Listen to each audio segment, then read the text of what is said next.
Buonasera a tutti, vi ringrazio per essere qui stasera. Porto i saluti del sindaco Elena Pavan, che è impegnata ad Aquileia per il momento del Milite Ignoto. È un piacere ed un onore avere qui con noi questa sera il professor Emilio Gentile, perché questa è una tappa fondamentale per i nostri venerdì di storia. L'assessorato alla cultura del comune di Bassano si è sempre distinto per una grande attenzione a questi temi, temi che vogliono avvicinare anche i nostri giovani, e quindi ringrazio anche il professor Zanin, perché è giusto che le generazioni sappiano, riescano, conoscano e quindi si formino e creino delle proprie competenze per poter portare avanti dei valori che devono essere quelli della speranza, della pace, della condivisione, di tutto ciò che può rendere l'uomo libero in uno Stato. Io vi ringrazio perché questa è una serata importante e lascio immediatamente la parola al professor Gentile, che ci parlerà di storia del partito fascista. Grazie.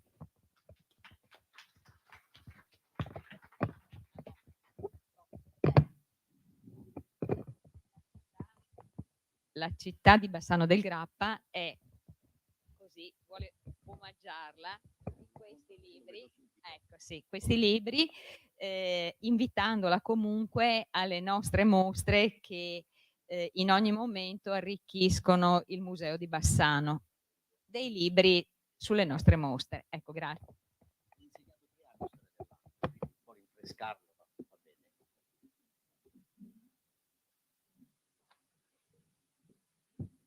Bene.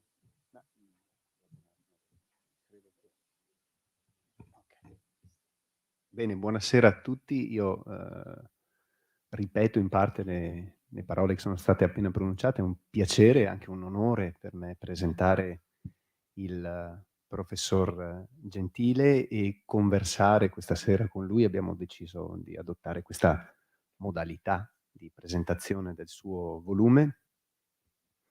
Vale la pena, anche se è molto noto, ricordare insomma chi è il professor Gentile, allievo di Renzo De Felice, ed è da più di 40 anni che lavora nell'ambito della storia del fascismo. È il suo tema principale di una ricerca che però spazia dal concetto di nazione al totalitarismo alla religione della politica. Qui ci spostiamo già nell'ambito della filosofia con la religione della politica. E il grande merito di Emilio Gentile è stato quello di aver delineato i tratti del fascismo come di un regime totalitario, nel vero senso della parola. È una definizione che oggi, rivolta al fascismo, si fa ancora fatica ad accettare. Anche a scuola noi insomma, ogni tanto parliamo di fascismo come totalitarismo imperfetto, una dittatura da operetta. In realtà il professor Gentile ha delineato, soprattutto in questo volume, la costruzione di una nuova forma di partito, un partito milizia, il cui obiettivo era quello di stabilire il dominio della politica su ogni aspetto della vita individuale e collettiva. Per le sue ricerche il professor Emilio Gentile è stato insignito sia del premio Sisco, cioè della Società Italiana per la Storia Contemporanea nel 1994, per il volume Il culto del Littorio, e poi ha ricevuto anche nel 2003 il premio Hans Sigrist dell'Università di Berna per i suoi studi sulle religioni della politica. Ed è oggi, dopo una lunga carriera universitaria, un accademico dei Lincei. Vale la pena ricordare tra i suoi titoli Il culto del territorio, la sacralizzazione della politica nell'Italia fascista, le religioni della politica fra democrazie e totalitarismi, e poi un volume illustrato sulla Grande Guerra, 2 colpi di pistola, 2 milioni di morti, la fine di un mondo, e infine, tra gli svariati titoli, Quando Mussolini non era il duce. E io proporrei al professor Gentile di partire da qui, da questa affermazione. Quando Mussolini non era il duce, chi era? Questa foto, la copertina del saggio Storia del partito fascista, che ha 30 anni, ma è ancora giovane come testo, per molti versi, è stato rivisto, ripubblicato, rimesso in ordine in alcune parti e conserva ancora tutta la sua attualità, ci mostra un Mussolini in seconda fila. Davanti c'è Michele Bianchi, subito dietro di lui Cesare Maria De Vecchi, tra l'altro De Vecchi monarchico, molto incerto anche sulla attuabilità della marcia su Roma, e questa è una foto della marcia su Roma. Allora chi era Mussolini all'epoca? Era già il duce? Bene, grazie di tutte le belle parole che mi sono state rivolte. A un pensionato fa sempre bene sapere che non ha passato 44 anni della propria vita a insegnare e a studiare, ma è giunto anche a un'età in cui può raccontare quello che ha fatto, sentendo ancora però che quello che ha cercato di dimostrare con la documentazione fa fatica ad entrare e a superare i pregiudizi di molti che per inerzia continuano a ripetere, per esempio, che il fascismo, c'è un disturbo nella voce, non so se stare più vicino o più lontano al microfono, che il fascismo nasce con Mussolini, che Mussolini è colui che dà origine al fascismo e lo impronta di sé fino al 1943, la rima è involontaria perché nel 43 cessa di essere il duce del fascismo, ma lo rinasce e lo ridiventa per volontà della Germania e di Hitler 45 giorni dopo.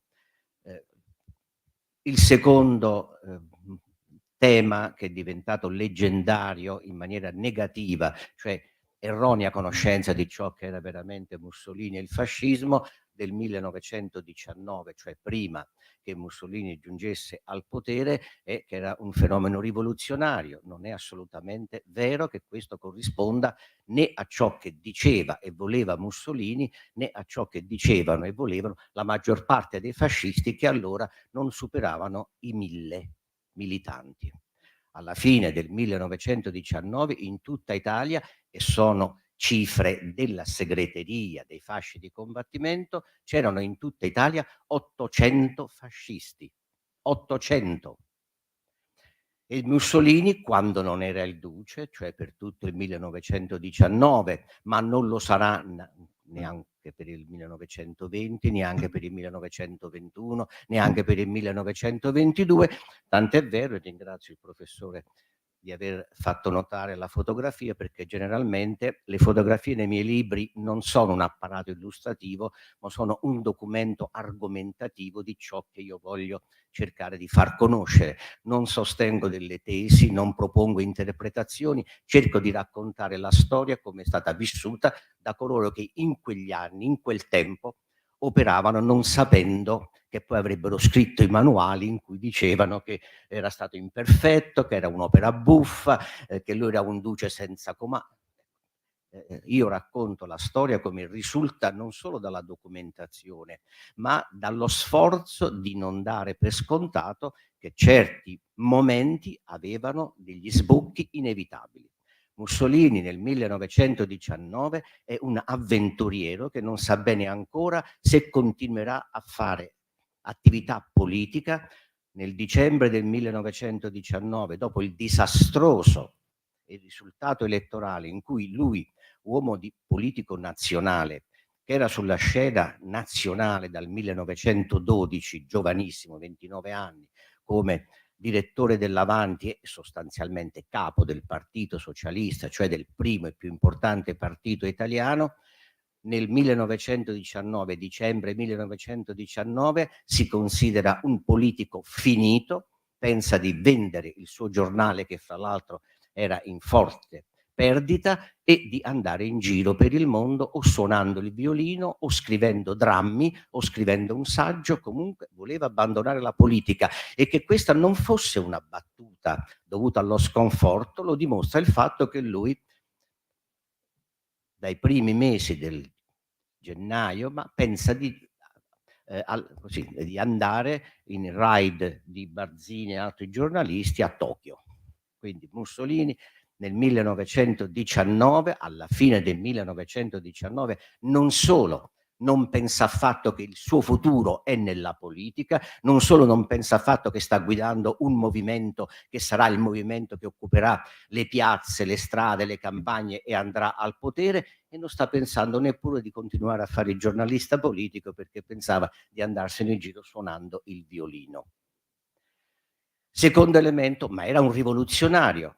Se uno legge attentamente, non documenti inediti, se uno legge attentamente quello che lui scrive dalla fine del 18 alla fine del 1919, lui sì, è un anno non rivoluzionario, il biennio rosso non è stato rivoluzionario, è stato convulsionario, molte convulsioni di agitazioni in cui si parlava spesso di rivoluzione, sia a sinistra sia a destra, ma il termine rivoluzione non corrispondeva affatto a precise, chiare, consapevoli attività per dare l'assalto allo Stato. Se non si dà l'assalto allo Stato, come si fa a parlare di rivoluzione?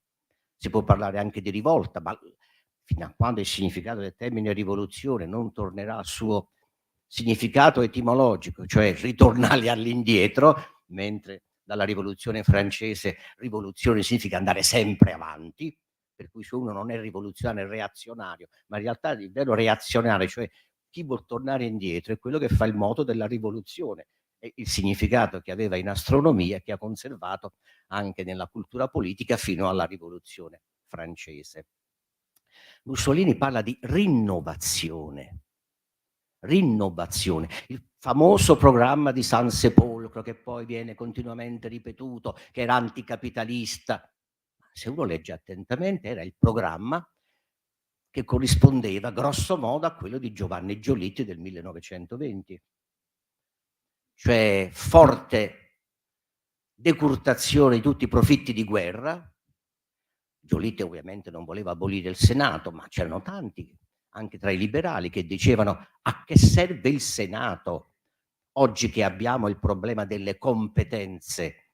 Invece del Senato, che è semplicemente una Camera onorifica che apparteneva alla vecchia aristocrazia, creiamo un Consiglio nazionale delle competenze dei tecnici. Quello serve oggi in una moderna società e in uno Stato moderno industriale. Ma se poi leggete tutte le iniziative di Mussolini e tutte le volte che i suoi fascisti, i suoi 800 fascisti, fra questi 800 fascisti ce ne sono alcuni un po' scalmanati come Marinetti, come futuristi, i quali vogliono fare la rivoluzione, ma ovviamente l'unica rivoluzione che fanno è fare un po' di agitazione, bruciare la sede dell'Avanti, picchiare qualche socialista. Ma cosa potevano fare 800 fascisti contro un partito che nel 1919 diventa il primo partito nel Parlamento italiano, che ha oltre 250.000 iscritti e che è affiancato in posizione subordinata da una Confederazione Generale del Lavoro che nel 1920 ha 2.500.000 iscritti. Non si parla di rivoluzione, perché Mussolini si rende conto e lo dice, lo spiega a questi scalmanati che vorrebbero fare una rivoluzione. Se noi iniziamo una rivoluzione e siamo 4 gatti, quelli che poi ne approfitteranno una volta che abbiamo dato l'attacco, non si capiva bene a che cosa, perché in 800 persone non riuscivano neanche a prendere un treno nel 19 e nel 20, perché bastava che un non socialista, un borghese salisse su un treno o un ufficiale salisse su un treno, che immediatamente tutta la linea ferroviaria era paralizzata dallo sciopero. Quindi Mussolini era una persona molto intelligente, non so se era un genio, ma era molto intelligente e capisce che non c'è possibilità di fare nessun tipo di rivoluzione in Italia nel 1919, e tutte le volte che qualcuno lo incita a fare la rivoluzione non gli dice sei un cretino, gli dice sei pazzo. E lo dirà anche a D'Annunzio, che da Fiume continuamente sollecita Mussolini: facciamo la rivoluzione, facciamo la marcia su Roma. E Mussolini dice: sì, facciamola però a aprile, facciamola in primavera, perché comandante, la rivoluzione senza l'esercito contro l'esercito non si può fare. Non esiste il famoso diciannovismo del fascismo rivoluzionario, perché se uno si attiene ai documenti e non alla mitologia, non c'è traccia che quando Mussolini non era il duce sognasse la rivoluzione. Persino quando è socialista rivoluzionario e potrebbe tentare una rivoluzione per impedire che l'Italia entri in guerra, lui si converte all'interventismo e lascia il anzi, e viene espulso dal Partito Socialista. Quindi, terza leggenda, Mussolini crea il fascismo e poi lo porta al potere e poi lo sottomette, perché lui è il duce, totalmente lontano dalla realtà. Mussolini non ha nessun ruolo nella trasformazione del minuscolo gruppo di 800 fascisti in un movimento di massa che alla vigilia della fondazione del partito fascista nel novembre del 1921 ha circa 250.000 iscritti. Questo movimento di massa non è stato creato per impulso di Mussolini, ma è stato creato per impulso spontaneo, cioè indipendentemente da Mussolini, da giovani che si chiamano Italo Balbo, Roberto Farinacci, Dino Grandi, i quali quando Mussolini nell'agosto del 21 vuole smilitarizzare il fascismo, vuole disarmare lo squadrismo e fare un'alleanza con i suoi vecchi nemici riformisti e anche magari con i preti, cioè con il Partito Popolare, si rivoltano contro. Giusto 100 anni fa, in questo periodo, Mussolini stava cercando di rientrare in un movimento di massa che gli aveva detto: tu sei ancora una volta un traditore, hai tradito i socialisti e oggi tradisci i fascisti. Questa è la storia, non la leggenda o la mitologia. Mussolini dovette addirittura accettare, fra poco, 100 anni fa, il 10 novembre 1921, che invece di un partito laburista come lui voleva, cioè un partito parlamentare dei ceti medi, alleato in Parlamento con i socialisti riformisti e con il Partito Popolare, deve subire e accettare la trasformazione di un movimento squadrista in partito armato, che lui non voleva. Se poi continuiamo, ma non voglio fare anche la parte del professore e farmi le domande e darvi le risposte, perché questa fotografia è simbolicamente più vicina alla realtà di molti libri di storia, è perché chi volle la marcia su Roma, chi quasi a calci spinse Mussolini al momento risolutivo di ricattare il governo, il re, le forze armate e dire il presidente del Consiglio deve essere Benito Mussolini o facciamo l'insurrezione, è Michele Bianchi. È Michele Bianchi. Quindi Mussolini non fu il duce che precede come lui pretendeva e come purtroppo gli storici, alcuni storici ancora raccontano oggi, ma fu un duce che seguì, adattandosi di volta in volta a questo movimento del quale ovviamente lui rivendicava la paternità perché ha fondato il fascismo. Ma fascismo non significa niente. Quel movimento fascista che diventa partito e marcia su Roma non l'aveva voluto Mussolini, non l'aveva costruito Mussolini. Possiamo fare un confronto per capire bene, cioè devo capire io, a voi lo racconto chiaramente. A me prima, prendiamo i casi di altri capi di movimenti che hanno conquistato il potere e hanno creato un regime totalitario che significa semplicemente regime a partito unico. Poi se uno vuole fare elucubrazioni metafisiche su qual è il totalitarismo perfetto, beh, io purtroppo mi occupo di storia e non di metafisica, anche se è importante la metafisica in filosofia, ma in storia no. Sempre nel senso aristotelico però, delle cose che stanno al di là della parte fisica. È solo una questione di titoli e poi ne hanno fatto invece una questione di sostanza. Sono vaghi ricordi dei miei 3 anni, dunque 2 di storia e filosofia e 3 di storia dell'arte, di insegnamento nel liceo e ho perso il filo. Ah, ecco, il filo era, ecco, facciamo un confronto con Lenin. che lo ha preceduto e che secondo alcuni addirittura ha ispirato Mussolini, è stato il modello di Mussolini. È assolutamente falso da qualsiasi punto di vista documentario che Mussolini si sia ispirato a Lenin per fare la marcia su Roma o per fare il regime totalitario a partito unico. Ma Lenin nasce bolscevico perché crea il bolscevismo nel 1903 e muore bolscevico nel 1924. E impiega 24 ore a conquistare il potere, 24 ore a conquistare il potere in uno Stato completamente sfasciato e che aveva abbattuto il regime zarista molto prima che lui ritornasse dalla Svizzera comodamente in treno attraverso la Germania nemica in Russia e dovette aspettare da aprile a novembre, ottobre-novembre, secondo il calendario ortodosso, per decidere a dare una... Ma nessuno voleva fare quello che Lenin impose, il colpo di Stato. Mussolini non vuole la marcia su Roma fino all'ultimo momento in cui Bianchi gli dice: guarda, fai come vuoi, noi l'abbiamo cominciata. E quindi a questo punto o tu vai a fare il Presidente del Consiglio o qui siamo finiti. Adolfo Hitler, colui il quale si sarebbe ispirato a Mussolini, sì, è vero, lo ha imitato in tante cose, ma Hitler fonda, o meglio, rifonda il Partito Nazionalsocialista nel 1920 e impiega 12 anni per andare al potere, attraverso la più legale delle vie, quella parlamentare, quella elettorale. Non c'è possibilità di fare confronto. Poi si dice, ma Mussolini impiegò 4 anni, 5 anni a disfarsi degli altri partiti.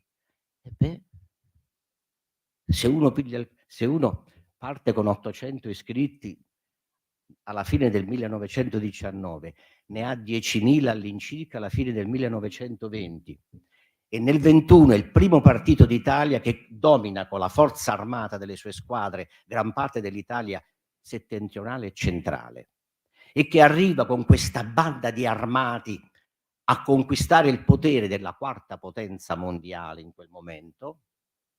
L'Italia faceva parte dei 4 grandi. Beh, è chiaro che non è che subito può mettersi a sbarazzare, perché non aveva le persone con cui fare quello che poi ha fatto. Ma se lo ha fatto anche allora, non lo ha fatto perché era quello che voleva fare, cioè sbarazzarsi di tutti i partiti e imporre il regime totalitario, il termine totalitario che poi sia chiaro una volta per tutte, non l'ha inventato il fascismo, non l'ha inventato Hannah Arendt, lo hanno inventato gli antifascisti nell'aprile del 1923. Poi domandatevi perché.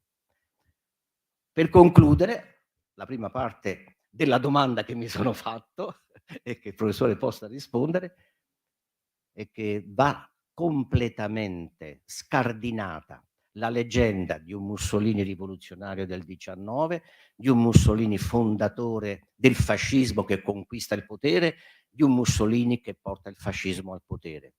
Mussolini del 19 era un riformista dal linguaggio rivoluzionario, un riformista radicale, come erano i repubblicani, come erano i radicali. Non è il fondatore del fascismo che porta Mussolini al potere, ma è il fascismo creato da altri che porta Mussolini al potere, e una volta al potere saranno quelli che hanno creato il partito fascista, cioè i cosiddetti RAS, che gli imporranno, dopo 2 anni di farla finita con la sopravvivenza del Parlamento, e abolirlo definitivamente. Siamo andati però al secondo volume che non ho ancora scritto e non lo scriverò mai. Allora magari concentriamoci sullo squadrismo, perché è un elemento fondamentale non solo dell'ascesa al potere del fascismo, ma anche della sua stessa natura di partito politico. Se non ricordo male, nella tarda estate, primo autunno del 1921, Mussolini vuole fare la pace con i socialisti, fa la pace e il trattato di pace, chiamiamolo così, viene rifiutato dal fascismo squadrista. E lei mette perfettamente in luce come lo squadrismo sia complementare all'azione politica del fascismo. In qualche modo Mussolini non può più farne a meno. e anche nel momento in cui viene costituito il Partito Nazionale Fascista si organizza come un esercito di fatto. Non solo, ma lo squadrismo è forse anche l'elemento dell'azione politica del fascismo che determina l'aumento maggiore del consenso nei confronti del fascismo. Alla fine del 21 i numeri degli iscritti erano ben diversi del Partito Fascista nel giro di un anno, dai fatti di Palazzo d'Accursio del novembre del 20 alla fondazione del Partito Nazionale Fascista. E di violenza in violenza il consenso aumenta fino all'estate del 22, quando anche i ceti medi forse vorrebbero liberarsi da quella violenza, ma non possono più farlo. Non può farlo Mussolini, non può farlo neanche quella parte della popolazione italiana che effettivamente appoggia il fascismo. Quindi io credo che lo squadrismo sia un elemento fondamentale per capire poi anche l'evoluzione stessa del fascismo negli anni successivi, cioè anche quando diventa dittatura. Professore, lei mi convince che ho detto delle cose sensate. Ho detto delle cose sensate perché seguendo le sue domande si arriva facilmente a capire la logica che porta Mussolini dall'essere un avventuriero che ancora nel 1920 autunno sa che non può contare molto su questo movimento che si richiama a un termine da lui usato, tant'è vero che dopo il fallimento elettorale del novembre del 19 non fa presentare i fasci di combattimento neanche alle elezioni amministrative, che sarebbero molto più facili, come hanno dimostrato le ultime. Non li fa giocare nel ruolo parlamentare, nel ruolo politico, ma non ci sono ancora, ci sono le squadre, ma non c'è lo squadrismo. Non solo, e lui scrive: noi siamo gli zingari della politica, oggi stiamo qua, domani stiamo là. Prima eravamo a sinistra, adesso siamo a destra, prima dicevamo che essere rivoluzionari, adesso siamo reazionari, ma noi non ci teniamo a tutte queste etichette, noi siamo gli zingari, il fascismo sono gli zingari della politica. Ora, se questo significa che uno precede invece che seguire, gli zingari, quando diventano una massa armata che da un incidente probabilmente neanche programmato, l'incidente di Palazzo d'Accursio, in cui c'è uno scontro violento tra i primi fascisti che erano a Bologna, decisi a far rumore, perché i fascisti dal 1919 cercano solo di fare rumore per farsi notare, perché non li notava nessuno. Se voi vedete la cronaca della stampa dell'epoca, i fascisti vengono citati solo quando fanno un po' di rumore, tipo quando bruciano nell'aprile del 19 l'Avanti, ma non erano tutti fascisti, c'erano i futuristi, c'erano ex combattenti non fascisti, oppure quando cercano di bloccare qualche sciopero, ma non ci sono. Pensate che nel maggio del 1920 Anna Kulishov scrive al suo compagno Turati dicendo: siamo in piena guerra civile, i comunisti ammazzano i socialisti ammazzano i popolari. Non cita i fascisti che già da 5 mesi stavano massacrando con le squadre le organizzazioni del proletariato. Cioè non ci si pensa. Per Anna Kulishov, che era una donna intelligentissima e come politica sarebbe stata una grande guida del Partito Socialista se fosse stata uomo, purtroppo per lei la mamma l'ha fatta donna, ma chi voleva fare un po' di ironia diceva che era l'unico uomo vero del Partito Socialista, come se poi l'intelligenza politica fosse caratteristica degli uomini, non in quel caso di Anna Kulishov. Leggere le sue lettere, quello che scrive a Turati, quello che consiglia di fare al Partito Socialista, avrebbe portato il Partito Socialista probabilmente a creare una Repubblica Democratica in Italia nel 1919 o nel 1920. Ma Anna Kulishov non cita i fascisti come provocatori e esecutori di una guerra civile in Italia nel maggio del 20. Perché nessuno pensa a questo fenomeno completamente nuovo in tutta la storia politica europea, in cui ritroviamo bande armate.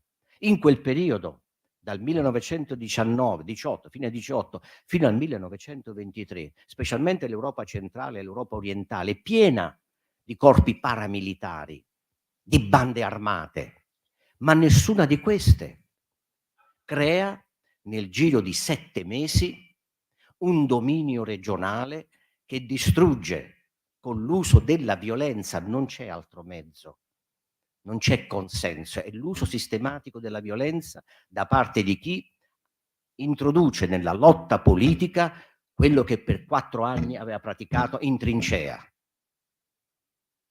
Il metodo sistematico della distruzione fino all'eliminazione fisica dell'avversario.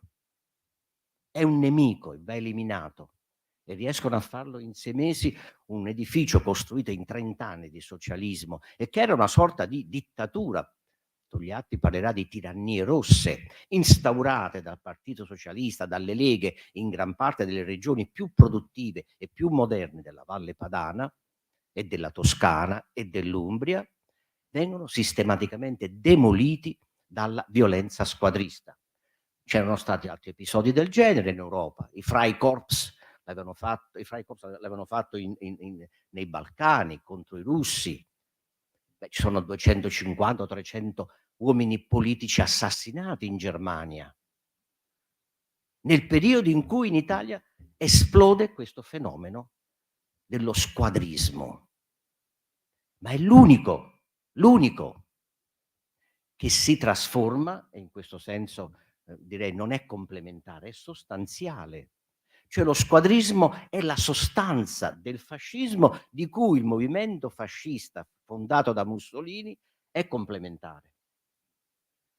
C'è un articolo, lì sì, molto intelligente, di Gramsci, il quale parla nel 21 proprio nel momento in cui c'è questo scontro violento tra Mussolini e i 4-5 fascisti milanesi che avevano dato origine ai fasci di combattimento e questa massa di giovani di 25-26 anni con migliaia di aderenti armati, militi armati che gli dicono tu non hai fondato il fascismo l'ha fondato D'Annunzio a Fiume, l'abbiamo fondato qui in Emilia, tu non sei il padre fondatore e non puoi essere il padre padrone. E se non ti piace te ne vai. Gli squadristi cantavano chi ha tradito tradirà, riferendosi a Mussolini, ha tradito i socialisti e tradisce il fascismo, perché lui vuole firma il patto di pacificazione con il Partito Socialista, che avrebbe comportato il disarmo dello squadrismo. E lo squadrismo si ribella, ma non è più uno squadrismo esclusivamente violento. E qui è l'errore che si fa quando fascismo uguale violenza più volontà di conquista del potere da parte di una nuova generazione di giovani che appartengono ai ceti medi, che non sopportano di vedere le proprietà, i valori, le istituzioni, i simboli della borghesia insultati per 2 anni, maltrattati, ignorati. Il milite ignoto non poteva arrivare solo perché tutti quanti lo portarono un po' più tardi, ma l'Italia fu l'unico paese dei vincitori che non celebrò la vittoria, che non celebrò il primo anno dell'entrata in guerra, il primo anno della vittoria, che solo nel 20, ma con Giolitti, si poté fare una cerimonia all'altare della patria. Se no non si poteva, perché avevano paura di provocare i socialisti. Non si poteva parlare di una vittoria. I fascisti lo impongono. Se poi andate a guardare sociologicamente chi sono gli squadristi, non sono i cittadini di Milano dove il fascismo ha origine, sono i figli di quei ceti medi che in larghissima parte non vengono dalla borghesia tradizionale, vengono dalla nuova borghesia proprietaria che era nata nel periodo tra il 1911 e il 1921. Se uno vuole fare il marxista e far derivare i fenomeni politici dai fenomeni di classe, non c'è un esempio più classico. In tutte le regioni dove esplode lo squadrismo c'è stato un aumento della proprietà contadina, soprattutto da parte di ex piccoli contadini, mezzadri, fittavoli, i quali acquistano la terra quando c'è la svendita, con la svalutazione, con la crisi, con la prepotenza delle leghe. I proprietari svendono e questi acquistano. E se uno ha tradizioni contadine sa che il contadino non aspira a diventare bracciante, aspira a diventare proprietà, e quando diventa proprietario, ma mo me la togli la terra, E se uno va a vedere chi sono gli squadristi e dove si diffonde l'esplosione fascista, vede che sono tutti coloro che in larghissima parte, ecco, il fascismo agrario è sicuramente fatto dagli agrari, cioè dai grandi proprietari, ma questi avevano anche un loro partito, il partito agrario, non avevano bisogno di fondare un altro partito. Sono i loro figli, ma sono soprattutto i figli di quegli ex braccianti, di quegli ex contadini che hanno fatto l'esperienza della guerra e che attraverso l'esperienza della guerra dicono: ma noi abbiamo fatto la guerra, noi siamo l'Italia, questi sono contro la guerra, sono contro l'Italia. È tutta una logica politica che si delinea proprio sulla base di un movimento sociale in ascesa che non vuole essere schiacciato da un proletariato fortemente organizzato né da un capitalismo che è peggio del proletariato perché non vuole assolutamente cedere quei centri di potere che deteneva perlomeno dalla unificazione. Quindi lo squadrismo è violenza più nuova politica, un nuovo tipo di politica che non si basa sulle elaborazioni teoriche, ma sulla mitologia. Il mito della guerra, il mito della nazione, il mito del combattente, il mito dei caduti. Prima che arrivi il milite ignoto a Roma, ci sono tanti militi ignoti, ma hanno nome e cognome, che vengono sacralizzati dagli squadristi con le cerimonie funebri. E se ricordate chi è che organizza tutta la cerimonia del milite ignoto, è Cesare Maria De Vecchi, deputato fascista, capo squadrista piemontese, colui il quale, quando Mussolini al governo vuole cercare di avere un governo, come si direbbe oggi, di larga maggioranza nazionale, e vuole anche i rappresentanti della Confederazione Generale del Lavoro e persino qualche socialista riformista, De Vecchi organizza la strage di Torino, dove con la scusa che erano stati ammazzati per un diverbio amoroso 2 fascisti, scatena le squadre e non si sa se furono 11 o 22 i comunisti o presunti comunisti massacrati, ammazzati, centinaia di feriti, e gli squadristi che andavano in cerca di Antonio Gramsci e pensando che fosse un gigante guardavano in alto, invece dovevano guardare in basso, un piccolo nano. Non era per questo, perché riuscì a nascondersi per ucciderlo. E il fascismo era al potere da 2 mesi promettendo la pacificazione, la normalizzazione. Questo è stato lo squadrismo. Non solo la violenza armata, complementare, direi sostanziale, che ha reso complementare il fascismo originario di Milano, che deve arrancare poi per riconquistare un minimo di prestigio, compreso Mussolini. Tanto è vero che di tutti quelli che avevano diretto il fascismo dal 1919 al 1921, vigilia del congresso, vengono mandati via. Cesare Rossi e Umberto Pasella. È come se Trotsky conquista con un colpo di Stato il potere e siccome Stalin e Zinoviev e Kamerad erano contrari, li manda via. E si tiene solo Trotsky, che aveva fatto la rivoluzione anche meglio di lui. È quello che crea uno sconcerto e una incapacità degli altri partiti di capire come sia possibile che una banda armata diventata di 200.000, ma anche qui teniamoci cauti nell'uso del termine consenso, perché lei stesso, professore, notava, certo si passa a 200.000, ma sono 200.000 giovani armati. Non hanno chiesto il consenso, no, si sono buttati ferocemente in questa avventura che poi mano a mano come una valanga cresce, e a quel punto dicono: ma noi siamo una forza, e allora questa forza la adoperiamo per dare l'assalto allo Stato, e la impongono a Mussolini. Mussolini deve fare completamente retromarcia rispetto a quello che era la sua intenzione. Facciamo il patto di pacificazione, facciamo una grande alleanza parlamentare con i socialisti riformisti e con il Partito Popolare e rinnoviamo l'Italia con un programma che non era molto diverso. Se uno legge il programma del Partito Popolare, a parte la civiltà cristiana, e legge il programma del movimento fascista, non del partito, che poi è partito milizia, non c'erano molti punti di o quello riformista o quello della Confederazione Generale del Lavoro, non c'erano molti punti di differenza. Quello che il fascismo impone da quel momento in poi, mito della nazione, monopolio del patriottismo da parte del fascismo, e volontà di conquistare lo Stato per distruggere lo Stato parlamentare, liberale e creare quello che già viene chiamato, noi vogliamo lo Stato fascista, sono gli squadristi, sono Michele Bianchi, che è l'unico insieme a Mussolini del gruppo del 1919 che diventa segretario del partito. Un'altra considerazione che si collega sia a questo sia a quello che dicevo prima. Lenin fonda il partito bolscevico e lo comanda fino alla fine.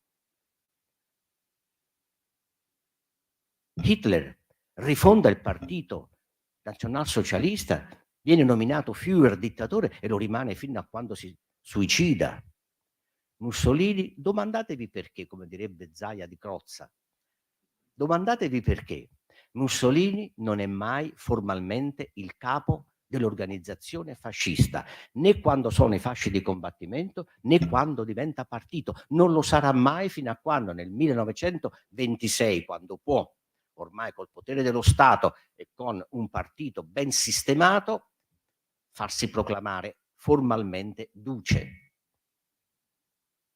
Ma non è che Mussolini è il duce nel 1919 o viene chiamato così, al massimo lo chiamano compagno Benito, professore Mussolini.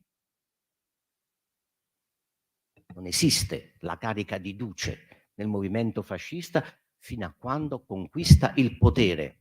E dopo la conquista del potere, non è questo volume, sarà un altro, se ci sarà, i fascisti di fronte a Mussolini che vuole parlamentarizzare il fascismo dicono: Mussolini, tu non incarni l'idea, tu stai al governo e noi siamo il partito, tu devi obbedire al partito. Non è che glielo dicono a voce, lo scrivono. Anche Mussolini deve obbedire al fascismo integrale e sono quelli che imporranno a Mussolini la svolta del 3, che non solo provocheranno il delitto Matteotti, ma che vorranno la svolta del 3 gennaio. Quindi da questo punto di vista, grazie di aver colto i momenti più importanti per demolire alcune leggende, salvo che preciserei che è una forza politica sostanziale e non complementare, tant'è vero che mentre gli altri partiti, pensiamo anche al Partito Nazionalsocialista, ha le SA, che poi Hitler distrugge quando arriva al governo, Mussolini piglia il partito fascista e quando viene istituito il partito si dice nell'ottobre, proprio l'ottobre del 22, partito e milizia sono la stessa cosa e quando viene creata la milizia istituzionale viene specificato che non è una forza di polizia a difesa dello Stato, è una forza, milizia volontaria per la sicurezza nazionale, che deve difendere la rivoluzione e i suoi inevitabili sviluppi, altro che forza addomesticata.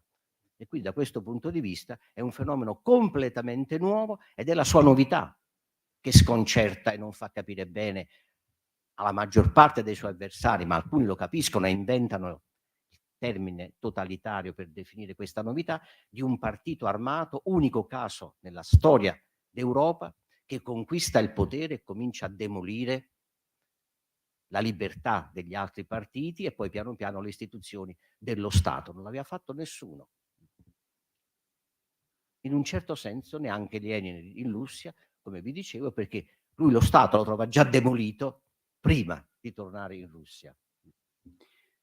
Però è altrettanto vero che quando lo squadrismo rifiuta il trattato di pace con i socialisti che invece Mussolini voleva e Mussolini si dimette o minaccia di dimettersi, agli squadristi, in particolare a Balbo, tremano le gambe. No, Nel senso che non possono no, rinunciare, no. sembra che non possano No, rinunciare a ci Mussolini rinunciano come punto subito. di No, riferimento. ci rinunciano subito. Arrivederci. Non fanno nessun tentativo di riunirsi a Mussolini o di tenerlo. Fanno una cosa molto, dal loro punto di vista, molto importante. Vanno ad D'Annunzio e gli offrono la guida del fascismo. Solo che D'Annunzio aveva già fatto l'esperienza di Fiume, ma poi considerate che era un uomo che cominciava a diventare vecchio. Aveva un occhio solo e poi di questi fascisti che lui aveva chiamato fascismo agrario, cioè schiavismo agrario, non si fidavano. Ma vanno da D'Annunzio. Io una sola volta ho potuto parlare con Dino Grandi, vecchio, molto vecchio, cieco, ma un uomo ancora con una memoria impressionante, riusciva persino a ricordarsi chi c'era nella sala in cui lui si iscrisse nel 1920 ai fasci di combattimento a Bologna e disse professor Gentile, che poi in fondo c'era Nannetti che era contro di me, non voleva neanche... Oh, dico scusi, e a che punto è? Ma credo al quarto, quinto posto nella fila, alzò la mano. Io rimasi impressionato, però era molto reticente. Quando gli dissi, ma scusi, eccellenza, De Felice dissi, lo chiami eccellenza che gli fa piacere? Io dico, beh, non mi costa niente, laico sono e loico rimango. Dice, scusi eccellenza, ma io non vorrei adesso agitarla, ma lei era contro la marcia su Roma, ma se il fascismo è andato a Roma marciando, ce l'ha spinto lei e i suoi giovani compagni delle capisquadristi. Ma cosa mi dice? Cosa mi dice? Dico, eccellenza, voi avete impedito a Mussolini di poter giungere ad un accordo e il suo progetto, io ho pubblicato il testo, era quello di fondare un partito del lavoro per i ceti medi. E voi l'avete chiamato traditore, ma a quel momento io ero giovane, a 90 anni c'era una vivacità, io ero... Fatto sta che vanno e lui mi racconta, ma noi andammo da Nunzio, il quale ci dice, attendete la notte, consulto le stelle, e lo imitava in maniera... Poi io non ho mai visto D'Annunzio, però ho visto questo faccia leonina, questo uomo ancora gigantesco nella propria personalità. E il giorno dopo si presentò, disse, mi dispiace, il cielo era nuvoloso, non ho potuto avere il passaggio. E loro capirono che D'Annunzio... Ma fatto questo, se seguiamo il percorso, loro si rendono conto che non possono andare avanti se non hanno un personaggio di prestigio nazionale, e l'unico era Mussolini. Grandici aveva 26 anni, 27 anni, Balbo 25 anni, Farinacci 27, ed erano personaggi locali, nessuno sapeva chi fossero, ma non cedono loro, e qui è la cosa importante. Non gli tremano niente, no, loro vanno, non fanno nessun passo. Se seguiamo la cronaca, è Mussolini che piano piano comincia ad avvicinarsi. Questi cominciano a dire, ma tu non ci hai capito, e quell'ora, ma voi non è... Insomma, alla fine, quello che è il risultato finale è che nasce un fascismo che non ha nulla a che vedere con quello che Mussolini voleva prima dello scontro con i RAS. E se seguiamo successivamente la trasformazione dal novembre del 21 all'ottobre del 1922, che è tutta un'offensiva non più contro i socialisti e il proletariato ormai distrutto, ma contro lo Stato. Occupazione di città, occupazione di province, occupazione di regioni, Trento e Bolzano. Sono i fascisti squadristi, cioè è il partito guidato da Bianchi, e tutta la documentazione di Mussolini è non esagerate, non esagerate. Cioè questi iniziano, ma non c'è mai Mussolini che dice andate ad occupare una città. Quando questi partono e la occupano e obbligano un prefetto a dimettersi, un governatore a dimettersi, Mussolini dice sì, adesso avete fatto bene, benissimo, però adesso basta. Mussolini era sempre quello che veniva chiamato confidenzialmente dai suoi più stretti collaboratori, è il frenatore. Frenatore, l'aggettivo col quale Marinetti dice noi facciamo la rivoluzione e lui frena. E non a caso nel primo libro che cerca di dare una sistemazione teorica all'ideologia fascista di Piero Gorgolini, sono due libri, uno è Il fascismo, l'altro è La rivoluzione fascista, ci sono due ritratti di Mussolini, prima e dopo l'andata al potere. In tutti e due i casi Mussolini, e lui firma la prefazione quasi riconoscendosi, viene definito, non è un temperamento volitivo, ma non è un impulsivo. Lui medita, è un tattico, è l'uomo della misura. Cioè praticamente nel linguaggio squadrista è uno che segue dopo che noi siamo andati avanti e poi vuole cavalcare. E gli ci vorranno non a Mussolini per conquistare il regime totalitario, a Mussolini per conquistare il partito gli ci vorranno 6 anni, perché si arriverà solo nel 29 a fare uno statuto che mette il duce come gerarca, ma neanche lì riesce. Hitler si sbarazza di Röhm, che è un esercito autonomo, in una notte sola, dei lunghi coltelli e molte coltellate, Mussolini non riuscirà mai a sbarazzarsi di Roberto Farinacci. Non riuscirà mai a sbarazzarsi, se non mandandolo in colonia o all'aviazione, di Italo Balbo. La provvidenza, che lo ha aiutato spesso, lo sbarazza di Michele Bianchi, perché muore di tubercolosi nel 31-32. Tutti gli altri lo accettano come duce, ma lui deve accettarli come partito. Mussolini non ha mai avuto la passione per il partito come ce l'aveva Lenin o come ce l'aveva Hitler o Stalin. Tant'è vero che fino alla fine lui non riesce a fare bene i conti con questo partito, che era l'unica giustificazione per cui lui era presidente del Consiglio. Quando si dice ma Mussolini fa il compromesso con il re, ma facciamo un esempio. Io sono il capo di una banda armata. Invado questa biblioteca, invado il comune di Bassano. Ovviamente in sogno vorrei pure provare a farlo per vedere come va a finire. Dopodiché obbligo il sindaco a nominarmi sindaco, oppure guarda, me capo, come si dice, chi è il primo? Segretario del... E dopodiché però dico, oh, tu sindaco, tu mettiti là, dici sì, di no, firma tutto quello che io scrivo e zitto, A questo punto, quando si parla di compromesso, si parla di ognuno cede qualcosa, ma questo è un ricatto, e dove chi ha ceduto è stato soltanto il re e tutto l'apparato della monarchia, esercito, parlamentari, burocrazia, perché questi hanno gente senza arte né parte, salvo quella di dominare con la forza, con la violenza, in gran parte dell'Italia progredita, non quella arretrata, quella con i sudici. E quindi da questo punto di vista bisogna pensare, non è necessario andare a scavare negli archivi, basta pensare sui documenti che già esistono editi e smetterla di dire ma Mussolini poi cedette e fece un compromesso con la monarchia. Ma come, da nulla tenente? Considerate che aveva 39 anni, considerate che era parlamentare da 15 mesi, considerate che non aveva neanche la laurea, e tutti i suoi predecessori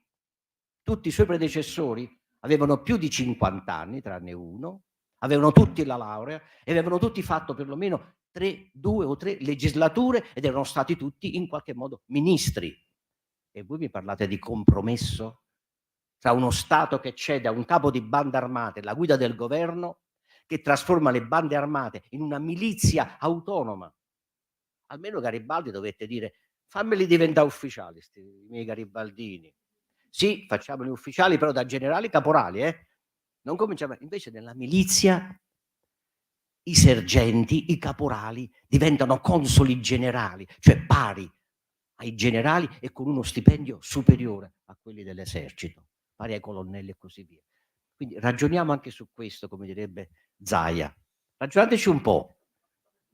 Il compromesso è dove ognuno cede qualche cosa ed è quello che fanno gli squadristi. Cedono a Mussolini non la guida del partito, ma la funzione di, sì, possiamo chiamare di ispiratore, cioè di quello che guida, anche perché era lui che sapeva parlare, l'unico che sapeva scrivere, e aveva un giornale nazionale. Domandatevi un'altra cosa, ragionateci un po'. Com'è che Mussolini fonda i fasci di combattimento nel 1919, ma i fasci di combattimento avranno un proprio organo, il fascio, dall'agosto del 19 all'agosto del 21. Com'è che il Popolo d'Italia non diventa mai il quotidiano del Partito Nazionale Fascista? Avevano amministrazioni completamente autonome, e come mai il Partito Nazionale Fascista non avrà un proprio quotidiano come forse Beobachter aveva il Partito Nazionale Socialista? Ragionateci un po'. E chi è che fa un compromesso dove uno cede tutto, quello prende tutto? Hanno fatto un compromesso. Beh, mi piacerebbe fare compromessi di questo genere. Io vado a occupare un appartamento, poi chiedo la proprietà dell'appartamento, ma la proprietà no, dico, però voglio l'usucapione vita dall'aldurante. E quello dice sì, va bene. E zitte, e firmi tutte le cambiali, cioè tu paghi il condominio, continui a pagare il condominio.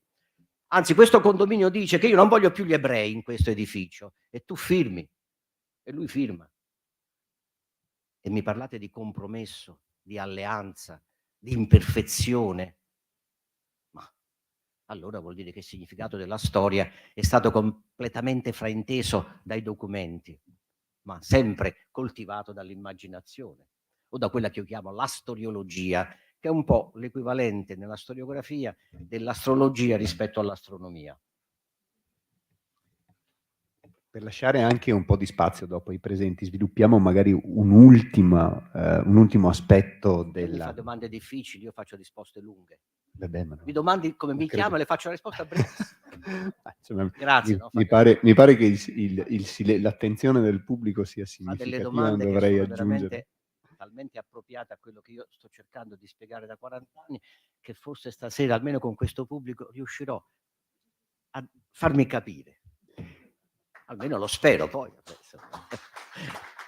Ci rivediamo al 150° anniversario della nascita del partito fascista, non mancate. Perché... O il prossimo anno. No, il prossimo anno sarà un anno difficile, perché non per mia vanità, ma semplicemente perché probabilmente sono tutti già impegnati. Io finora dovrei trascorrere i prossimi 325 giorni a girare per l'Italia a parlare della marcia su Roma. Fatemela fare, casomai, invece di farvene parlare. No, l'ultimo aspetto che... Dopo, magari l'anno dopo.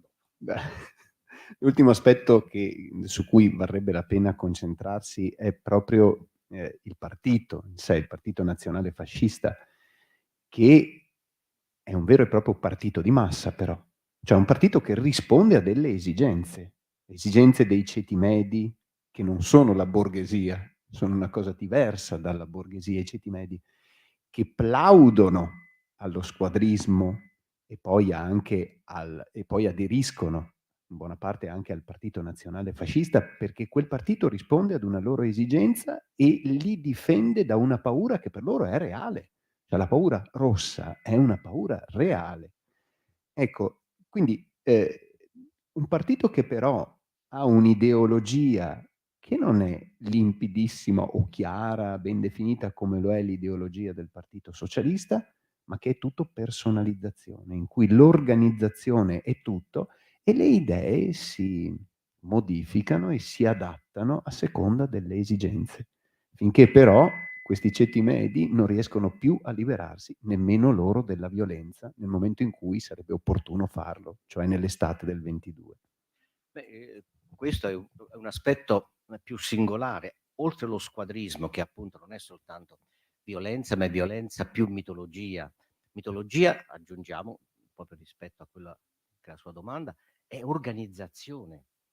In una società di massa, molto più che l'ideologia elaborata, conta la capacità di organizzare nel modo più, posso usare il termine, totale, un settore della popolazione con l'ambizione di estendere questa organizzazione all'intera collettività di uno Stato.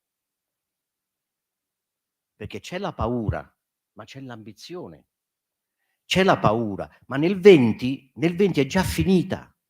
Nel 20 è già finita. Con l'occupazione delle fabbriche, con la scissione e la frantumazione del socialismo massimalista in comunismo, socialismo massimalista, terzo internazionalista e poi riformista.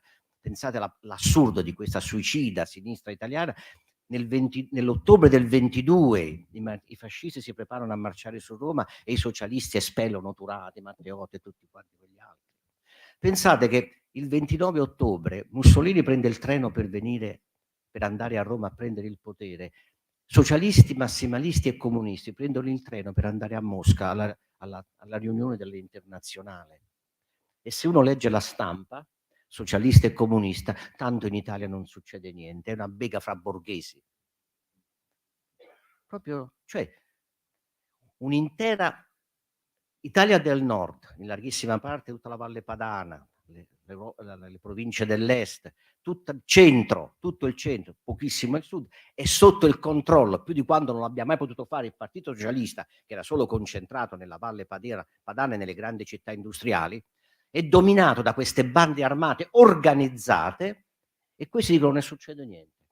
Non solo, Lei notava prima che già nel 21 la borghesia la buona borghesia, quella ricca, si è stufata della violenza fascista, gli ha liberato il campo dal bolscevismo e basta. Mo però mica pretendete di imporre a noi. E invece cosa fanno i fascisti squadristi armati? Impongono ai proprietari esattamente quello che i socialisti imponevano a loro. Siccome c'hanno i lavoratori, gli avevano distrutto le organizzazioni e costretti ad aderire alle organizzazioni fasciste, devono adoperare gli stessi metodi che usavano i socialisti per imporre ai proprietari di assumere un numero di lavoratori. Il motivo per cui fanno la marcia su Roma è che l'inverno è alle porte e noi abbiamo 700.000 lavoratori e oltre 250.000 disoccupati nelle squadre. Se non andiamo al potere per poter distribuire denaro, lavori pubblici, noi siamo finiti. E questa è l'argomentazione. Cioè non vanno al potere perché la borghesia vuole portare i fascisti, vanno al potere perché la borghesia non vuole più appoggiare i fascisti. E allora bisogna andare a attingere alle casse dello Stato. E l'altro aspetto non è ideologia, ma è qualcosa di più potente, e lo dimostrerà poi tutta la storia del periodo fra le due guerre. È mitologia mobilitante che ha questo enorme potere di suggestione. Personalizza, sì, ma è una personalizzazione che astrae in un certo senso, cioè loro incorporano in una persona un'idea, un mito, però questa idea e questo mito è sorretto da un'organizzazione che praticamente fa quello che nessun partito aveva fatto in Italia o aveva tentato appena. Organizza, ma in maniera sistematica, donne e bambini e vecchi.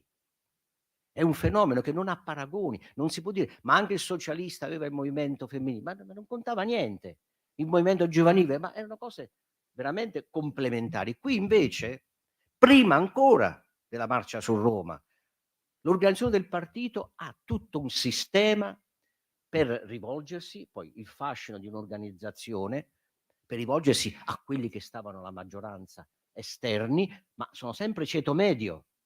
Il fascismo non fa la corte agli operai perché sa che sono e rimarranno ostili anche durante il regime. Quando Mussolini va a Torino, la classe operaia è sempre gelida l'accoglienza, ma è il ceto medio, è tutta quella vasta massa che non aveva mai avuto un partito politico, non aveva mai avuto un'organizzazione, ma che riteneva di essere la nazione.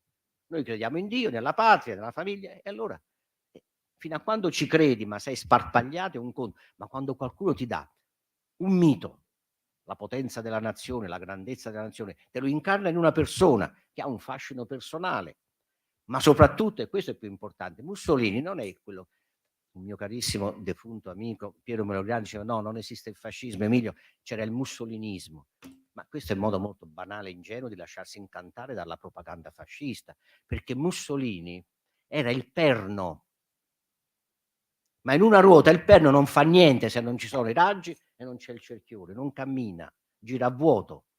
La vera natura del fascismo, la forza del fascismo era di avere un uomo straordinariamente capace, ma che era mosso da una organizzazione di massa che non creava lui, la creavano gli altri. Lui poi la guidava, ma badate che quando lui nomina Starace, che è passato alla storia come un buffone, lui nomina un uomo di mediocre intelligenza, ma di una potente capacità organizzativa. Ecco perché rimane 8 anni. E se guardate quello che fa questa marionetta, come sembra oggi, questo praticamente tutti i gerarchi si creano un proprio potentato. Io mi piglio i sindacati, io mi piglio l'organizzazione Balilla. Piano piano questo Starace che dice ma io obbedisco al duce, sottrae tutto.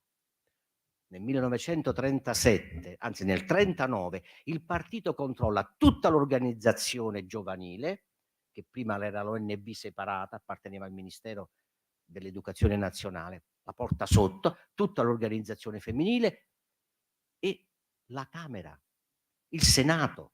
L'unico ente che non può essere soppresso è il Senato, ma viene completamente fascistizzato, tranne una decina di senatori che rimangono antifascisti, perché tutti si iscrivono al partito fascista, ma non frequentano più il Senato. E nel 1939 Mussolini manda via Starace perché ormai tutti gli dicono, compreso il capo della polizia, Duce, stai attento, questo si sta lavorando anche i carabinieri.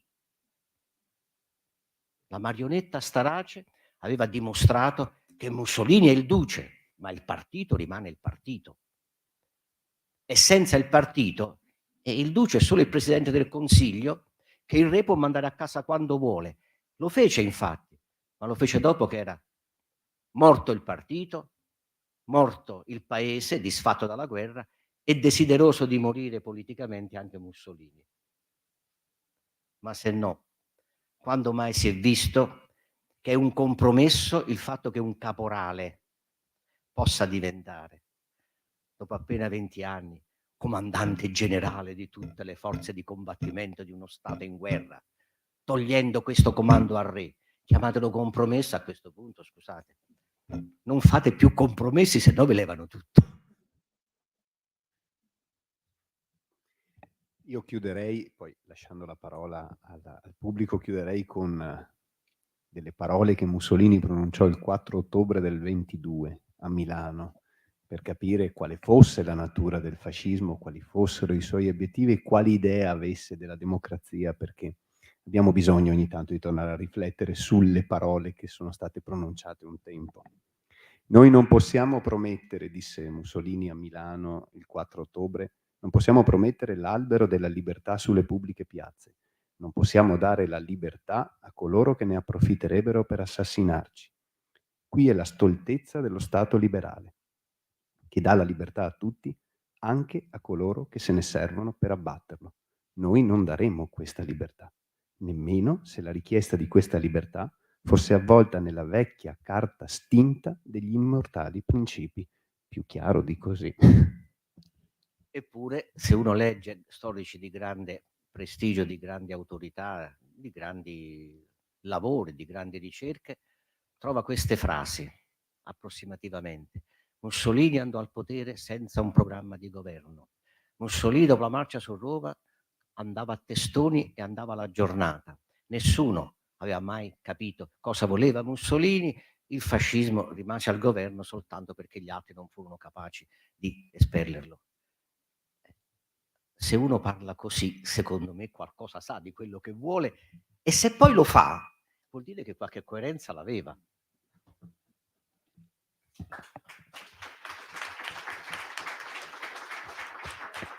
Grazie.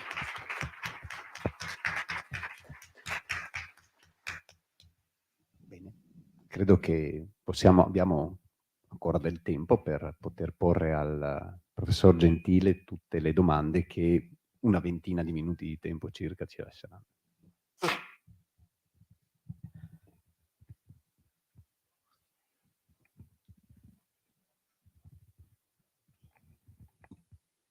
Cosa aveva di diverso l'Italia dalle altre nazioni europee per permettere che si creasse tutto quello che lei ha delineato adesso?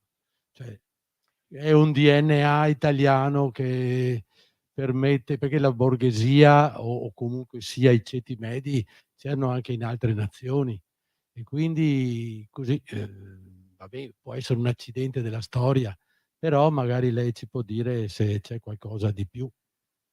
Grazie. Le domande chiare, semplici, precise, danno la possibilità di dire: primo, io sono contrario all'uso metaforico del termine DNA perché sa di razzismo. Vi prego, non lo usate, ormai si usa dappertutto. Nel nostro DNA è la libertà.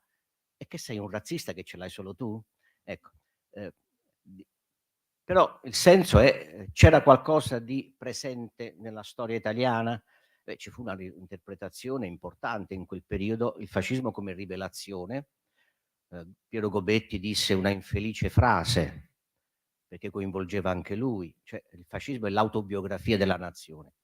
Ora non c'era nulla di inevitabile nel fascismo in Italia, non c'era nulla di inevitabile nel successo del fascismo, non c'era nulla di inevitabile di quello che è successo nel periodo fra le due guerre, dal 22 al 43. Qualcosa del genere viene tentato in Germania, il paese più vicino a noi, ma lì fino al 33 il Partito Nazionalsocialista non riesce a fare quello che Mussolini fa in un anno, o diciamo meglio, il fascismo fa in un anno. Impiega 12 anni.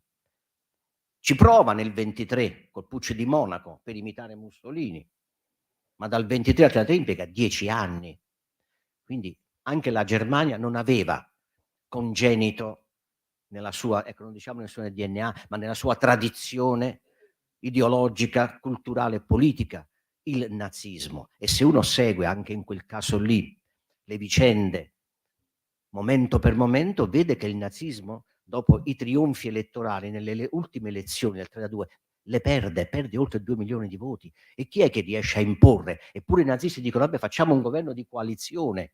E Hitler che dice: no, il comando cancellato lo voglio io. Cioè, in certi momenti può sembrare paradossale rispetto alle grandi forze della storia, ma un uomo può decidere e dare alla storia una direzione diversa. Il paese Italia era diverso dagli altri paesi, perché aveva vinto la guerra, ma si crea il mito di una vittoria mutilata, e invece non era mutilata, aveva avuto una vittoria strepitosa, aveva avuto confini sicuri, e anche in quel caso lì, se non ci fosse stato un poeta ambizioso e terrorizzato dalla vecchiaia, che ormai lo aveva preso, che fa la spedizione di Fiume, l'Italia non avrebbe avuto un movimento secessionista, sedizioso, nazionalista, che poi facilita la via al fascismo. Terzo elemento: se l'Italia non avesse avuto il suo partito più forte in Parlamento e nel paese, che voleva fare la rivoluzione bolscevica laddove avrebbe potuto fare con mezzi legali una radicale rivoluzione democratica, addirittura anche chiedendo la Costituente per abolire la monarchia, e invece sono infatuati e vogliono fare come in Russia, e non c'erano le condizioni per farlo in Italia.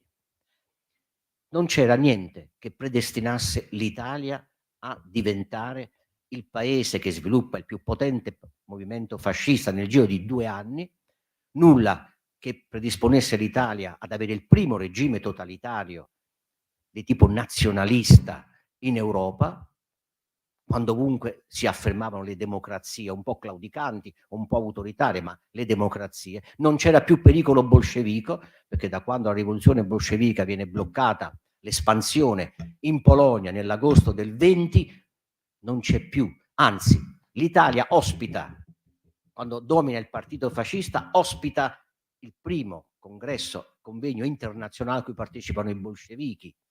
E quando viene assassinato Matteotti, l'unico ambasciatore che invita Mussolini e gli fa un grande ricevimento è l'ambasciatore sovietico, perché l'Italia è il primo paese, secondo cronologicamente, a riconoscere l'Unione Sovietica. Quindi da questo punto di vista tutto è avvenuto perché ci sono stati esseri umani che in certi momenti hanno preso delle decisioni che hanno portato il paese in una direzione piuttosto che in un'altra. Non ci sono state le anonime forze collettive, non c'è stata la provvidenza o il codice genetico.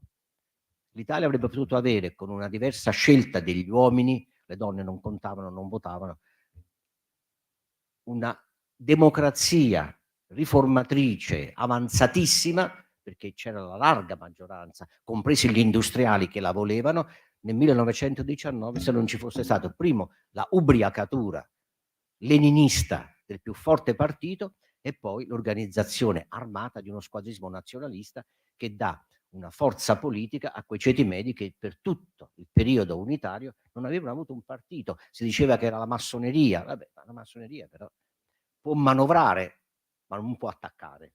E tanto è vero che poi appena i massoni, una parte della massoneria appoggia il fascismo, la prima cosa che fa Mussolini, quando è socialista e quando è fascista, eliminare la massoneria.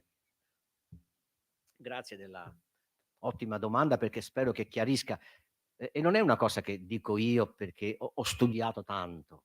Lo diceva Gaetano Salvemini, che pure odiava la democrazia liberale come era fatta da Giolitti, però quando poi cerca di spiegare agli inglesi, che dice vabbè, ma il fascismo si capisce, lo fanno gli italiani perché è roba italiana. Lui fa le lezioni di Harvard in cui spiega cifre alla mano quanto l'Italia fosse più democratica e più progredita dopo la guerra dell'Inghilterra o della Francia o della Germania. E lo dice Salvemini, che non ha mai avuto grande simpatia per la democrazia italiana così come la facevano i liberali, la faceva Giolitti, però di fronte alla storia dice beh no, sciocchezze non se ne dicono.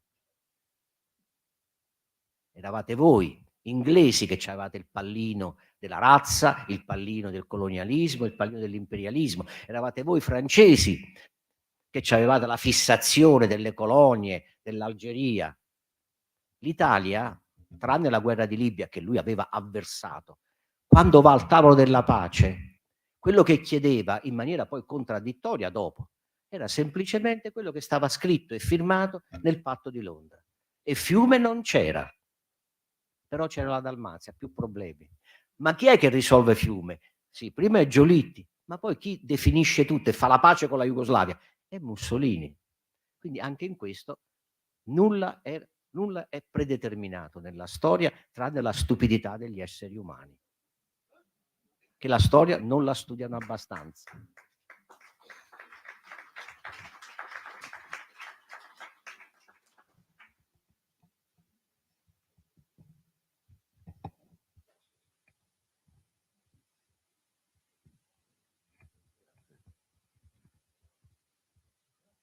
Abbiamo sentito che Mussolini è stato un fine interprete delle forze interne al partito e forse un ottimo momento di sintesi di queste forze, Ottimo ministro. un forte momento di sintesi di queste forze, espressione della sintesi di queste forze. C'è un momento tra il 19 e il 22 in cui c'è un apporto veramente originale di Mussolini nell'andamento della storia? C'è qualcosa in cui, un momento in cui magari queste forze erano estremamente contrastanti e la scelta che ha fatto Mussolini è stata determinante per il corso della storia? Per il periodo indicato da lei, no. Mussolini, più che la sintesi, era un efficacissimo assimilatore. Si potrebbe fare la radiografia delle idee che lui assimila, ma poi sapeva assimilarle appunto da riproporle, oltretutto poi con la capacità espressiva che aveva sia come giornalista sia come oratore. Ma è importante notare un fatto: perché Mussolini, se aveva questa capacità sintetica, non ha fatto nulla di paragonabile al Mein Kampf o a Che fare? Mussolini era incapace di elaborare teoricamente. Basti pensare che quando deve fare la voce fascismo per l'Enciclopedia Italiana, lui si occupa esclusivamente del raccontare cos'è stato il fascismo politico e sociale, ma chiama Giovanni Gentile a dare una filosofia, una ideologia del fascismo. Non era ma lo riconosceva, non aveva un temperamento teorico, però come giornalista era un enorme divoratore di idee altrui che sapeva riproporre e aveva quella che si può chiamare capacità magnetica, carisma, lo chiami come vuole, e che induceva gli altri, che erano fra di loro rivali, ad affidarsi a lui per non scannarsi reciprocamente. Ma se noi guardiamo in questo periodo, tutto ciò che il fascismo ottiene con successo lo ottiene con il parere contrario di Mussolini.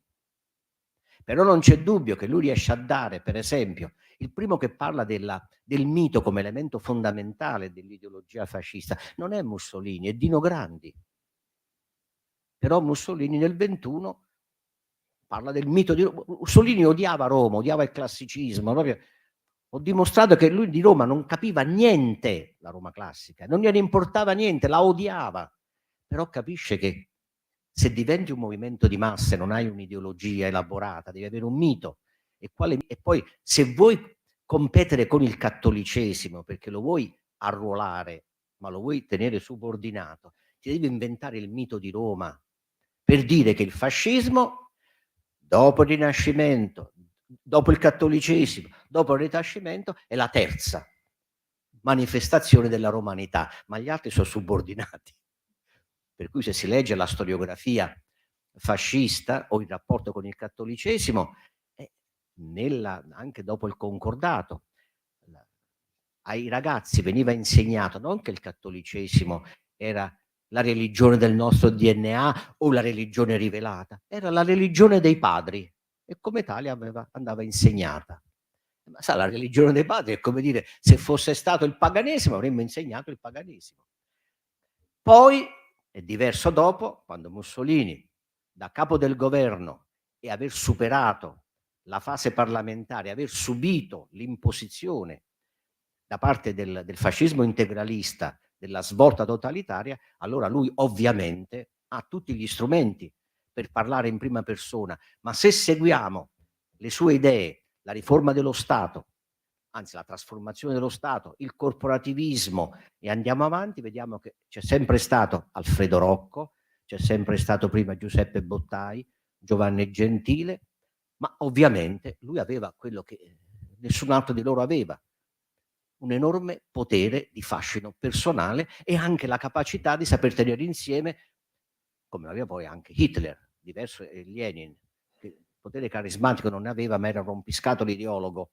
Cioè lui aveva la verità e gli altri dovevano obbedire alla sua spiegazione, ma Hitler e Mussolini avevano qualcosa che non si sa che cosa sia, poi studiando magari si capirà che cos'è ma c'è anche una spiegazione molto razionale, è che questi partiti non erano aggregati di potentati, di uomini, singoli uomini potenti, che se non avessero retto con il perno si sfasciavano come una ruota. Spero di aver chiarito. Non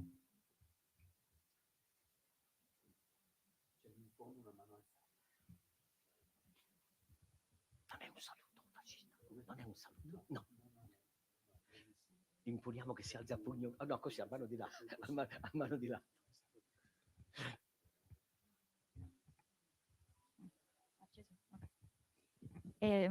Vorrei fare una domanda in realtà di attualità. No? Vabbè. Prego, non so se saprò rispondere perché fra 50 anni potrò rispondere sull'attualità. Adesso No, è solo posso dire la mia opinione, ovviamente, sì. Certo. Ho letto un articolo, una intervista sul Sole 24 Ore, in cui affermava appunto che è quasi inutile cercare di ritrovare nella società attuale quello che noi abbiamo definito fascismo. Però la mia domanda sarebbe: considerando per esempio gli avvenimenti del 2018, quindi per esempio la strage che è avvenuta a Pittsburgh, come anche la strage avvenuta a El Paso in Messico, in cui sono state uccise delle persone per il solo motivo, la sola giustificazione apportata è stata quella di averle uccise per il fatto che fosse avvenuta una invasione da parte degli immigrati. Invece in Italia, per esempio, sempre nel 2018 è avvenuto un altro fatto, ossia possiamo definirlo un terrorista, ha attuato quello che possiamo anche definire un attacco, ecco, e ha ferito 6 persone. Anche in questa motivazione c'era questo fatto di essere contro gli immigrati. Quindi, riassumendo, considerando il fatto che appunto questi avessero portato come giustificazione il fatto di essere contro un nemico, in questa individuazione del nemico come qualcosa da distruggere, qualcosa da eliminare, non possiamo ritrovare un collegamento, una matrice derivata dai totalitarismi del 1900? Ma possiamo anche trovarla, ma bisogna cercare più a fondo nella storia. Tutto quello che lei ha descritto avveniva molto prima del fascismo negli Stati Uniti d'America, in Francia. Tutto quello che lei ha descritto lo si ritrova in tutta la storia degli Stati Uniti, che sono la prima repubblica, la prima democrazia occidentale, fino ai giorni nostri. Nel periodo in cui il fascismo comincia ad avere simpatie negli Stati Uniti, c'erano alcuni che dicevano: ma voi siete come il Ku Klux Klan. E i fascisti dicevano: scusate, ma i negri li impiccate voi, li linciate voi. Noi in Eritrea abbiamo, non avevano ancora l'Etiopia, abbiamo i neri e non li linciamo, non li annientiamo, li trattiamo come cittadini di serie B. Certo non vogliamo emanciparli e renderli simili a noi. Non si può rintracciare nel fenomeno dell'odio per l'immigrato nulla nel fascismo, perché il fascismo non aveva immigrazione, aveva emigrazione. E se all'inizio il fascismo più violento è contro, è a Trieste sostanzialmente, per xenofobia contro gli slavi, però poi non è che vuole sterminare gli slavi, li vuole deslavizzare, li vuole nazionalizzare violentemente, gli nega la lingua, tutto il resto, ma non li elimina.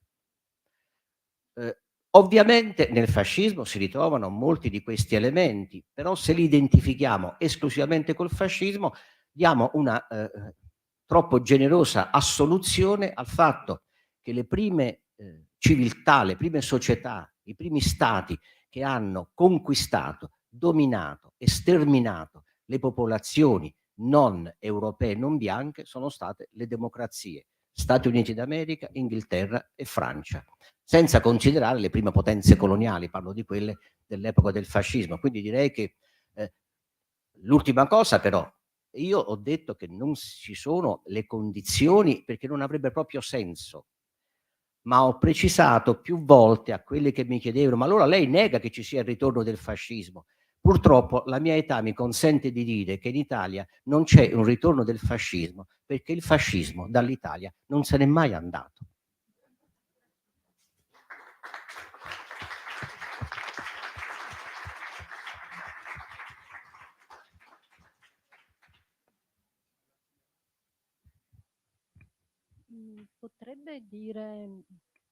Potrebbe dire qualche cosa sulle motivazioni e sui sistemi dei primi squadristi? Grazie. Beh, la motivazione iniziale è quella di distruggere un sistema che aveva molti aspetti di oppressività, lo dicono gli stessi socialisti dopo, di controllo della produzione agraria, della produzione agricola, della vita comunitaria. Le cosiddette, il sistema delle leghe nelle province principali dove dominavano era quello di imporre ai proprietari, ai commercianti, a tutti quelli che svolgessero l'attività tipica dei ceti medi, di assumere un certo quantitativo di manodopera. C'erano i braccianti disoccupati a cui bisognava dare lavoro e i socialisti lo impongono. Solo che poi da questo si estende a un controllo di tutta la società, perché se qualcuno, proprietario, negoziante, commerciante, non si sottoponeva alle richieste del capolega, che poi molto spesso dopo il 21 diventa capofascista, veniva imposto il cosiddetto boicottaggio. Praticamente chi non si sottoponeva, anche il lavoratore che non si sottoponeva a passare attraverso la Lega per avere il lavoro, veniva colpito da una specie di proprio di scomunica, messa al bando. Nessuno poteva vendergli nulla, il medico non poteva assisterlo, neanche il becchino poteva fare il funerale. Quindi la prima reazione è di coloro i quali vogliono scrollarsi di dosso questo gravissimo attentato alla proprietà. Basta leggere quello che scrive il direttore dell'Avanti Serrati nel 23 e nel 24, dice praticamente i proprietari erano ormai espropriati di fatto, ci mancava solo l'atto finale, non l'abbiamo fatto, è stato un errore. Il secondo motivo è che tutti questi erano tutti combattenti, ex combattenti, e per 2 anni vedono i combattenti maltrattati, ingiuriati, consigliati di non mettere la divisa e neanche le medaglie soprattutto, e quindi non accettano, dopo aver fatto 3 anni e mezzo, alcuni 4, se hanno fatto anche la guerra di Libia, al servizio della patria, e vedere la patria calpestata da questi che proprio dicono: no, la patria fa schifo, non c'entra niente, e i combattenti sono tutti massacratori. Un terzo motivo è: sono giovani, l'età media è 25-30 anni, in un'Italia liberale avrebbero dovuto aspettare 50-60 anni per andare al potere. Qui ci vanno praticamente a 25 anni, a 26 anni. Possiamo fare un paragone che non vuole essere analogia. Nel 68, quanti giovani di fronte a un sistema democratico così sclerotizzato, con 2 grossi partiti che controllano tutto e poi la particolarità, vogliono a un certo punto scuotere. E se uno guarda, sono fatti tanti studi sociologici, dal 68 al 77 c'è una grande accelerazione della mobilità verticale dei giovani inseriti in posti di potere e di comando. Quindi c'era un motivo di reazione di classe, un motivo di esaltazione patriottica, un motivo generazionale: siamo giovani e il potere lo vogliamo noi e non possiamo aspettare la vecchiaia. Poi c'è un altro fatto, non la voglio proprio buttare nella miserabilità, erano quasi tutti disoccupati.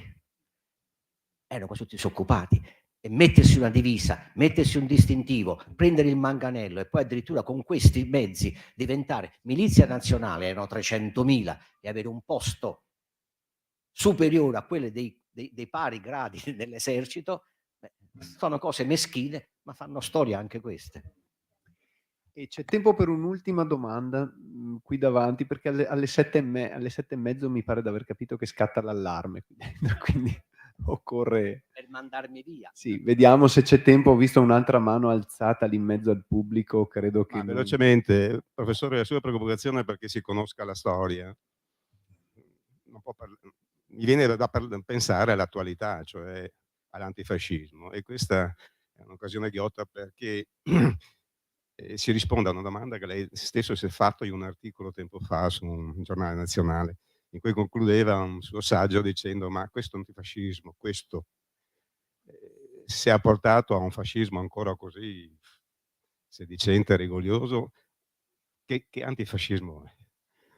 Ma io dico molto semplicemente che ci sono troppe autoflagellazioni dell'antifascismo, che tutte le volte, e negli ultimi 70 anni, da 5 anni già riuscivo a sentire bene e a capire quello che dicevano, parla di ritorno e minaccia del fascismo.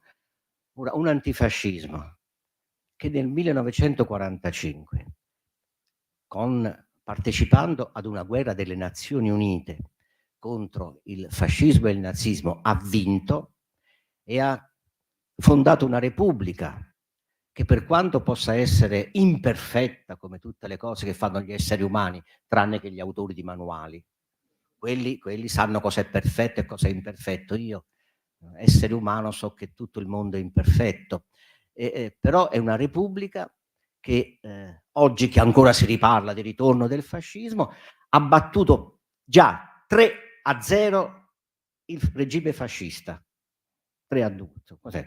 20 anni di regime fascista, 75 anni di repubblica. Mi sembra che con tutte le minacce di fascismo questa repubblica ha saputo reggere. Ma se ha saputo reggere vuol dire che questa repubblica ha incorporato l'unico fascismo autentico e vero, cioè quello che si è trasformato da movimento armato contro un regime totalitario in istituzione democratica, la quale ha permesso anche agli eredi, ai nostalgici, ai discendenti, proprio ai sopravvissuti del fascismo, di avere il più forte partito neofascista d'Europa, il quarto partito italiano che ha partecipato a elezioni amministrative, politiche, presidenziali, che si è trasformato in alleanza nazionale ed è andato anche al governo con i suoi rappresentanti.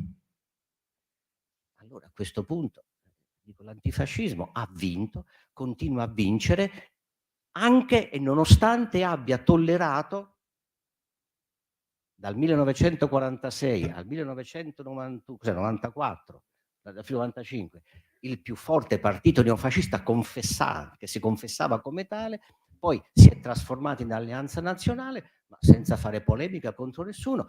Noi abbiamo avuto il ministro degli esteri italiani negli ultimi governi di Berlusconi, è stato colui che nel 2000 ha detto che Mussolini era il più grande statista del secolo. Ora, a questo punto, di quale fascismo che continuamente ritorna e di quale antifascismo continuamente sconfitto? L'antifascismo ha vinto nel 1945, ha creato una repubblica che è riuscita a metabolizzare persino movimenti neofascisti e che purtroppo non è minacciata dal fascismo, è minacciata dall'incapacità di far sentire le sue istituzioni come un valore e un costume, di trasformare la sua Costituzione in costume quotidiano, tant'è vero che oggi non sono coloro che votano per partiti che hanno nostalgia del fascismo, che saranno il 10%, il 15%, il 20%, sono il 45% che non vota più. E non si può dire che questi siano tutti fascisti. Grazie.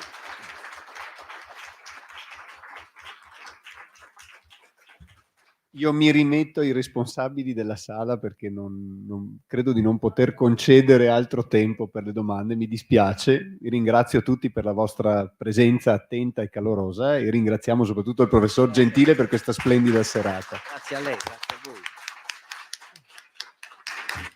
Grazie.